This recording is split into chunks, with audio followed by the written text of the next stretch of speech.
Alright guys, welcome back dito sa latest episode ng Pilipinas 360 Degrees. I want to talk about something very important. And let's just call it politics of compassion. Yung politics of conviction po, matagal natin pinag-usapan yan. Yung idea na, yes, kailangan mo maging pragmatic. Yes, kailangan mo ng coalition building. Yes, minsan kailangan mo mag-schmooze dito, mag-schmooze dyan. Pero at the end of the day, dapat klaro ka ano yung mga goals mo, objectives mo, at saka mga core principles mo. So tawag natin dyan, conviction politics.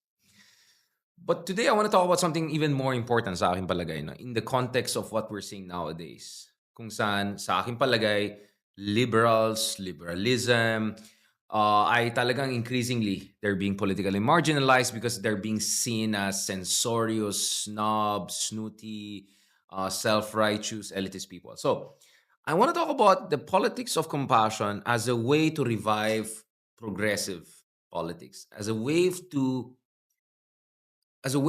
find a potential blueprint for the lack of better term, let's call it pink 2.0, right?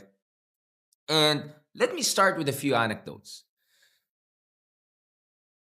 Katulad ng sinabi ko kanina, sorry, we had to cut this kasi biglang dumating yung guest natin with si Attorney Claire Caso, but you're gonna watch that separately in an episode. Yung isang gabi na I caught myself stress eating like crazy. Like nag-rice ako ng rice and rice at night in ways that went against everything I've been preaching for months, if not years. Diba? Para tayong advice ko sa tao, the best way to keep yourself lean and all, especially if you're in the job like mine, which is always nakaupo, nag-drive, whatever, writing, is cut the carbs, right? Have rice once a day. Have one solid, good first meal of the day. I don't know. It could be 10 a.m., 9 a.m., it could be 2 p.m., whatever. And then go lean on your or dinner. And next morning, you're going to wake up, well, maybe not sexy, but at least you're going to wake up feeling fresh and lean. And then at that night, I'd caught myself like stress eating like crazy because it was night after night after night. Grabe yung traffic. It took me hours from going one branch of Shangri-La to another branch of Shangri-La. And I realized, kung ganyan ka-stressful yung buhay mo, right? And in my case, wala akong driver, so I drive myself. And naabutan ko yung traffic day after day after day. Nilagnat pa ako. Diba? Tapos birthday, pre-birthday dinner, a post-birthday dinner. Next thing I know, I was gaining like 1 or 2 kilos. I hope I'm trying to lose that again. But doon ko na-realize talaga, if yung daily life mo is a grind, kung ikaw ay driver, driving through stressful traffic from 7 a.m. to 10 p.m., kung ikaw ay isang slice lady na has to go to work at 4 a.m., lalakarin mo ng malayo para mag-jeepney ka dito, jeepney dyan. May mga time pa na may mga iba naglalakad na lang sa EDSA dahil ang mahal ng ang transportasyon, or there's a transport strike, and then uwi ka na, by the time nakauwi ka na is 10, 11 p.m. You know, it's very easy for some of us in positions of privilege to say, "Oh, pare, ito yung diet mo, ha. Bili ka ng steak. Ito yung best steak." Ganyan. Yeah, but that steak is worth 3,000 pesos and not everyone can afford a steak every day. Or pare, kung may time ka, mag-research ka, mag-subscribe ka sa The Economist, or go through 3 hours of lecture of Richard Heydarian sa Harvard Law School about liberty. In that moment, as I was stress eating and realizing I totally like gave up on all of my discipline, I was like saying, ganyan ang feeling, guys, if your daily life is a grind. And that's where nag-sink in talaga yung sense of compassion sa akin. I also felt that in many ways. Like for instance, pagkausap ko yung mga mayayaman na tao, yung mga yayamanin, yung mga titas of Manila, and they give advice and all and that. And minsan yung mga advice nila parang, oh, ito, gawin mo sa Singapore. Ito, gawin mo sa Switzerland. Ito, like, of course, madali sabihin sa inyo kasi, you're billionaires, right? But for a middle-class guy like me, I have to be very methodical about choosing things, right? So, narealize ko talaga na compassion is very important. Understanding where people are coming from is very, very important. So, things that may work for you, the privilege you may have, the free time you may have to listen to our podcast, to read our articles, to read better people than me, or watch better people than me. Marami sa ating mga kabayan don't have that kind of luxury. In fact, tens of millions of Filipinos, and this is not about this administration of that, ito yung naging katotohanan natin year after year, are living either under the poverty line or close to the poverty line. Ang term po namin dyan sa academic literature is precariat. Precariously employed proletariat. Yung mga tao na may trabaho, pero it's like freelancing here, freelancing there, 4 to 5 different jobs, kind of to put together something that gets you through a day. So ito po yung katotohanan for a lot of people. And yesterday, I was also having this very interesting conversation with some friends dahil kausap po natin si Attorney Dino De Leon, si Professor Cleve Arguelles. We were talking about siguro panahon na gawa tayo ng sarili natin partido katulad ng Thailand, right? In the case of PITA, yung Move Forward, Future Forward Party, sabi ko, swerte pa nga tayo, hindi katulad ng Thailand, wala tayong crazy absolute king or whatever, Mad King, wala tayong situation ng military juntas, interfere in politics every 3 to 5 years. Um, I said, why not let's make our own version? I mean, the case of Pita is like 42 years old. He became almost the prime minister, if not for being sabotaged by kind of a joint cabal of the Taxins and the military and the monarchy. But tayo, we have, the ceiling is very high for us. The chance is very high for us, but we have to come together. So puro kami mga millennials na matatanda. Nag-usap, puro kami mga mid-late 30s nag-usap, ganyan. And then I realized may mga Gen Zs doon. So nakausap ko rin mga Gen Zs. Okay, ano bang hinahanap niyo sa mga leadership, sa politika? Sabi niya, actually, basically, hinahanap namin is some sense of certainty or stability. Dahil puro apocalyptic. Climate change, artificial intelligence. In fact, artificial general intelligence, right? Many things soon could be done by, the deep six of this world almost for free, right? Many jobs are going to be displayed. Many people are going to be in tough jobs. Pati kami na medyo may following and pangalan na. Like, I feel the pressure. I have to build my personal brand so that, I'm always ahead of the curve and ahead of the AI curve, right? So I noticed even yung mga middle class and well-doing and the UP at Lasal graduate na Gen Zs, even they don't have a sense of certainty and this sense of hopelessness, and there's this sense of anxiety and hand-wringing, ano ba mangyayari sa future. So sabi ko, if you want to have effective politics, you have to deal with these realities. Sa isang banda, marami sa ating mga kababayan, guys, are really not in a position to go platform by platform by platform. And I always say, alam mo guys, tama yung sinabi ng isa. Ang dali naman mag-download ng platform eh. Actually, pwede mo ipa-chat GPT yan. Sabi mo, okay, I'm a reformist candidate running for Senate. Chat GPT, tell me what's a good... Actually, madali lang gumawa ng platform. It's always a question of credibility. Etong tao ba to? Meron ba siyang credibilidad? Meron ba siyang expertise? Meron ba siyang relevant experience? Meron ba siyang good intentions? So I think sometimes we also exaggerate the importance of platform. I'll tell you what, we also exaggerate the role of education, for instance. I'm all for education. I'm more than happy to get as many degrees as possible from the top universities in the world. Sure, as long as I can afford it and find the right scholarships. Sure. At the same time, sa aking palagay, leadership is not about being a graduate of Oxford or graduate of UP or graduate of Harvard or whatever. I think leadership is more than that. It's about having emotional quotient. It's about having that relatability. It's having that compassion and conviction. And at the same time, yes, budots ka once in a while to be entertaining. Because you know what? Marami sa ating kababayan sa sobrang stress nila sa buhay, just to see someone at that position binubudot sa sarili niya, okay lang sa kanila yan. Actually, it's kind of a relief, di ba? Parang it's a breath of fresh air. So you have to be both someone who can go to the Harvard Law School and make the right debate and at the same time know how to do it buduts. By the way, I'm not talking about myself, but I'm just saying what we need are these kind of dynamic leaders. Emmanuel Macron of France, I think, gave us some initial ideas. I'm not a fan of all of his policies. I'm not a fan of a lot of his things. But I think Emmanuel Macron, when he ran for presidency, he was basically my age when he ran for presidency in France. He was like 37, 38, something like that. And he won. He became the French president in his late 30s. And he brought with himself, En Marche, right?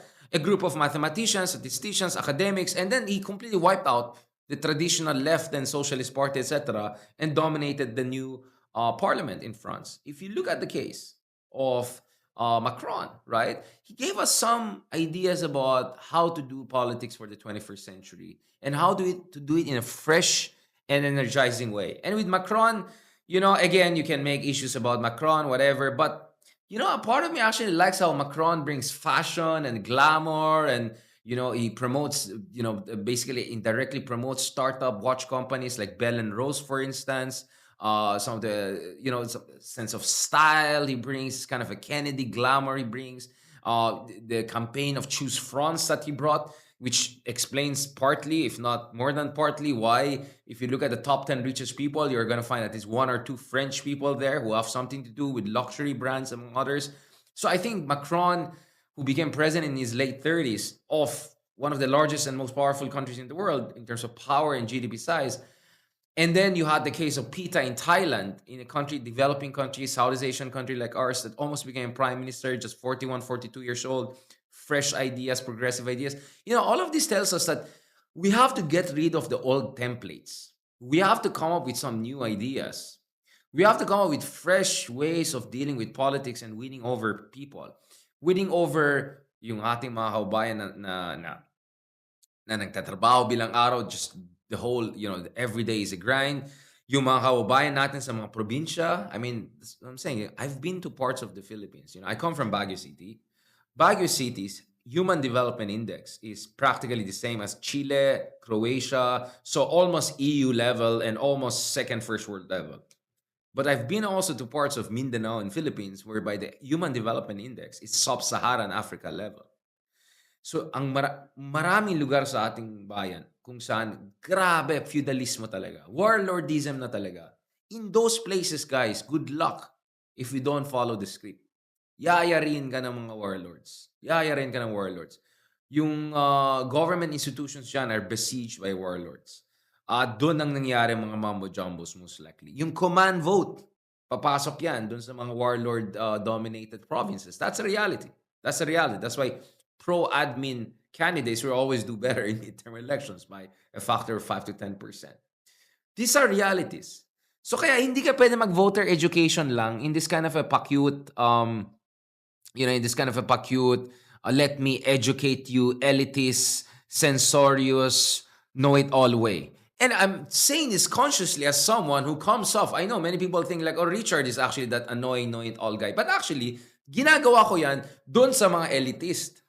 Ginagawa ko yan dun sa mga feeling. Na feeling nila, ang galing nila. Yung, wala ka naman. Sa kanila ko ginagawa. If you have seen me interacting with quote-unquote ordinary folks, I'm as chill, relatable as possible. And that's why I'm very proud of I don't want to be tribalistic, but to be honest, one thing I love about my Ilocano culture and roots is, alam mo sa amin mga Ilocano, pag kumakain kami ganun, lahat nandun. Wala akong pake kung ikaw yung cousin ko, ikaw yung driver, ikaw yung kasambahay, we all eat together. There's no feudalism. The way I talk in Ilocano, I call Kapsat, the driver, the same way I'll talk Kapsat, my literal cousin Kapsat or Kapsat. You know what I'm saying? That egalitarian culture, I was always very proud of that as an Ilocano. So for all my conyotic accent, for all of my conyotic looks, whatever, if actually people bother to check it, I have no problem dealing with quote-unquote ordinary folks because it's rooted in our culture as Ilocanos to be able to deal with people of all social economic classes. And this is also what I love about being Ilocano. We don't get intimidated. Gabriela silang kaming lahat, diba? Like I've talked to the presidents, I have had conversations with the top leaders in the world, among other things. Lahat yan nagawa na natin. And I never got intimidated. I never got I never got intimidated by anyone for that matter, right? So, going back to the issue at hand, guys, ang kailangan talaga natin dito is a politics of conviction, a politics of compassion, a politics that is consciously against elitism, a politics that consciously calls out and shuts down, even if necessary, a kind of toxic elitism that gives a bad name to liberalism and progressivism, yung mga pa-woke na annoying stuff. And yes, I will call out also trapoism. I mean, like, okay, by the way, I'm open. Si Ma'am Rowena Gonzon wants to have an interview. I'm more than happy. But, like, okay, I have no problem you taking picture with people and all. But this is election period. Meron kang isang kandidato na obviously nag-apologize kay Kibuloy in the weirdest way possible. Parang naawa ko kay Gretchen Ho nung in-interview siya. And then you post picture na happy kayo. And then everything I see on your feed is attack, BBM, gano'n. So parang, to, Team Kibuloy. Half cheekily, I said that. But, there's nothing wrong taking picture with people. I have pictures with Digong. I have pictures with, I don't know, Chinese leaders. I have pictures with the leader of Germany or whatever. It doesn't mean that I'm aligned with them. I get it. But, it's a ginata in elections. And, I choose timing and circumstances and cadence of my picture with people. But anyway, I'm open to interview Rowena Guanzon because, well, first of all, she's very interesting personality, I think. Sabi niya, trying hard daw ako. Mukhang napikon yata siya. Parang, trying hard with what? What do I have to try? Right? It's like, hello. Like, you want to look at my CV? Like, you want to... Anyway, because she also represents PWDs, she represents some of, I think, very good advocacies. And in fairness, I think she stood her ground very strongly back in the day. So yeah, I'm open to talk to her. But my point is this. Politics of compassion doesn't mean that you just let anything go and you're okay with anything and forgiveness and forgetfulness. And no. You call out what you have to call out. You nudge people in the right direction. You confront. You bardagulan, something I always do and I love to do bardagulan. But when it comes to vast majority of our people, especially mga ating kababayan whose every day is a grind, yung marami sa ating mga kababayan na stuck in provinces where warlords will threaten their life if they don't follow a script, where 5, 10, 15 pesos, 15,000 pesos, but I heard 15,000 na paling vote buying, is a question of, will I have enough food for the next 2 or 3 days or not? The traditional voters education, blah, blah, blah, is not going to work. That kind of moralistic, self-righteous voter education will never work.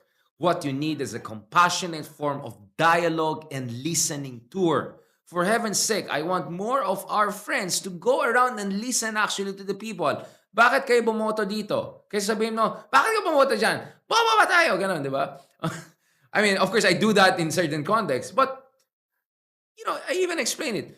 Bakit sa tingin nyo bumoboto ang tao sa mga Robin Hood Padilla mga others? Dahil naging relatable sila. Dahil hindi naging relatable or naging effective yung mga abogado, yung mga matalino, yung mga whatever. Right? Like for instance, pag-usapan natin daming mga abogado dyan sa Senate. Daming mga matatalino dyan. Right? Sa daming hearings na ginawa nila. O yung isa nga, yung dating Ronald Llamas Ndigong na ngayon biglang malakas na. Okay, 3 yung masters niya sa law, whatever. Like, okay, anong ginawa niya? Right? So, I understand why people are skeptical of people with degrees and all of that. Because the people who had the degrees did not make sure those degrees are useful when they were in positions of power. If worse, ginamit pa yung degrees nila para palusot game and pa-cute games and pusit games and para lang tuloy yung fashion week and microblading and whatever, para lang hindi nila gagawin yung trabaho nila. Right? Just look at all the palusot game that some of our friends are playing on the Sara impeachment. I mean, ilang buwan na hanggang ngayon dinidebate pa rin natin anong ibig sabihin ng forthwith. Seriously? So that's why, I think minsan mga tao, Senador, wala rin palang mangyari. Purong hearing-hearing lang yan. Kaya, budots na lang. Budots na lang. Di ba? So you have to also understand where people are coming from. It comes from a deep well of dissatisfaction and also it comes from a position na whereby hindi nila nakita ano bang silba talaga itong mga senador, including mga supposedly matalinong senador, abogado, whatever. In fact, the one senator I know who is actually very effective and making sure hindi lang siya pakit ng hearings, actually something happens to be someone who is not a lawyer. I'm talking about Riza Ontiveros. Riza Ontiveros is probably the only senator I know in recent memory na hearing siya ng hearing and in fact something happens.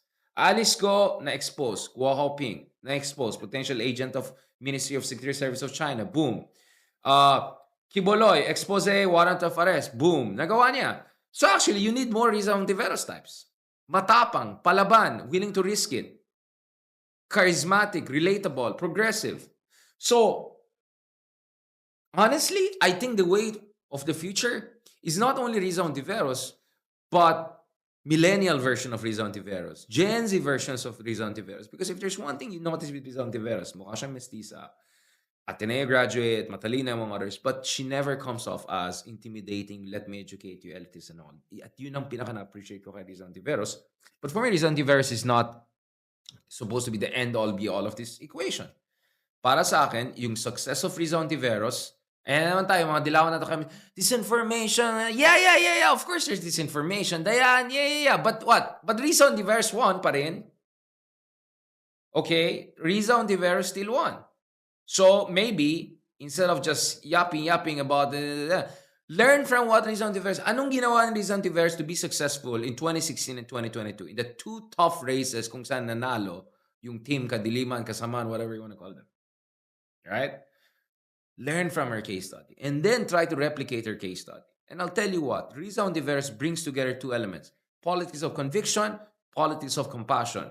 And at the same time, matalino, pragmatic din. She can work with Rafi Tulfo, she can work with Coco Pimentel, she can work with Jesus Codero on different issues to get things done. She can work with Sherwin Gatchalian on the Pogo issue. In fact, Sherwin Gatchalian was very helpful in dun sa Alice Co expose because of his master of the details of what's happening within the Filipino-Chinese community, among other things. So kudos to Sherwin, at least on the Alice Go issue, among others. Do you get what I'm saying? So going back, and I want to end on this note. So nung isang araw nung nag-uusap tayo ng mga kaibigan natin, sabi ko, bakit pa tayo hindi nagkakaroon ng katulad ng ibang bansa like France, na Macron's en marche, ng Move Forward, Future Forward Party in Thailand. So I'm not talking about, Denmark or Norway, yung mga first world country na super. I'm talking about like messed up countries like France, and their politics is messed up. I'm talking about messed up, situation like what we have in Thailand. Mukhang may nagdi-disagree sa akin, nagbubusina. Okay lang yan.